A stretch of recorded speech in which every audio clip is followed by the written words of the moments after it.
This is Vitya. Today he lives a common life. He's in the 8th grade of school and spends his spare time kicking the ball around in the yard together with his numerous siblings. But this isn't an ordinary boy. Vitya is a modern-day Mowgli, just like in Kipling's book, except the story wasn't set in the Indian jungle. It took place in Podolsk, near Moscow. For 5 whole years, Vitya's only family was a dog.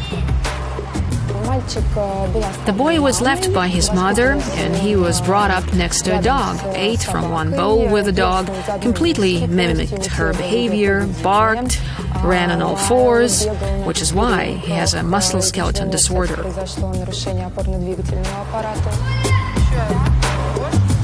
What I mean is that he howled to the moon, didn't sleep at night, his movements were far from normal. He whined in the literal sense of the word. That is, until recently. We barely managed to teach him not to do it. The sound was like this. He whined like this. And he didn't react to anything said to him at all. That is, we look into his eyes, he turns his head away. I mean, he looks aside. It was like he was afraid that something was looking into his eyes. Dogs and wolves take care of and bring up children who got in trouble much more often than other animals. There are recorded cases when dogs even breastfed babies. Moreover, the adopted child is perceived by dogs as their own puppy, and therefore, he's brought up like the dog's own puppy. Vitya looking away and turning his head away from people who were trying to talk to him is an absolutely normal reaction among dogs. The human's primary weapon is his hands. We all do show our palms all the time. When we want to communicate with a person, we try to always keep our palms inside. We always show, "I'm not going to hurt you." The dog shows us the same, turning its head away because its main weapon is its teeth. And turning her head away, it hides them. If you come up to a dog that huddles itself up and turns its head away from you, by doing this, it says, "I don't want to bite you."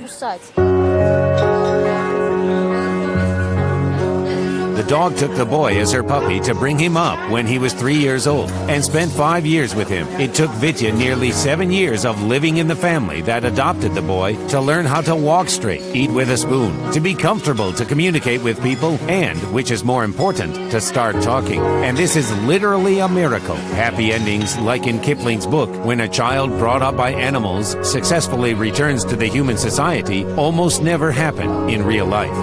On average, it takes about half a year if a child lives in continuous contact with a dog. In such complete contact when a human doesn't participate in his upbringing. It takes about half a year for patterns of animal wild behavior to have formed. He doesn't perceive himself as a human, you see. When so much time has passed, there's no more self-perception. And this is due to the special structure of our brain and the formation of connections between neurons, which is what establishes our behavior. They are so-called mirror neurons. It is with their help that we mimic behavior and take this behavior as our own, determining our species.